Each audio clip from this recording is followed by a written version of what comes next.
माधुरी मिसाळ यांना मंत्रिपदासाठी फोन आलेला आहे आणि पुण्यातल्या पर्वती मतदारसंघाचं 2009 पासून ते नेतृत्व करतात आणि त्या पहिल्यांदाच आता मंत्रिमंडळामध्ये मंत्री म्हणून दिसणार आहेत। माधुरी मिसाळ यांना मंत्रिपदासाठी फोन आलेला आहे, त्यांच्याशी बातचीत केली आहे आमचे प्रतिनिधी ओम देशमुख यांनी। पुण्यातून चर्चेतलं नाव असलेल्या माधुरी मिसाळ यांना सुद्धा मंत्रिपदाची संधी मिळते। ताई आपल्यासोबत आहे। ताई, सर्वप्रथम अभिनंदन, अखेर फोन आलाय। खूप दिवसाची महिन्याची प्रतीक्षा होती। काही नाही, आत्ता जस्ट लँड झाले आणि मला फोन आलेला आहे आणि 4 वाजता शपथविधीला हजर राहायचंय। पक्षाने एवढी मोठी जबाबदारी टाकलेली आहे, खूप आनंद पण होत आहे आणि खूप जबाबदारीचं हे पण वाटतंय, टेन्शन पण, तणाव पण वाटतं। काय नेमका फोन कोणाचा आला, काय सांगितलं गेलं समोरून, नेमकं काय म्हणाले?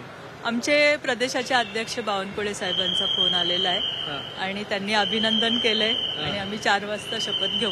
भाजपच्या श्रेष्ठींकडून हा फोन आला, त्यांचे आभार देखील मानले आणि पक्षाच्या आभारासोबतच त्यांनी मंत्रिमंडळात सहभागी झाल्यानंतर पुण्यासाठी आपण काय करणार, मंत्रिपद पुण्यासाठी कसं वापरणार हे देखील सांगितलंय। व्हिडिओ जर्नलिस्ट शील सह मी ओम देशमुख, झी मीडिया, नागपूर।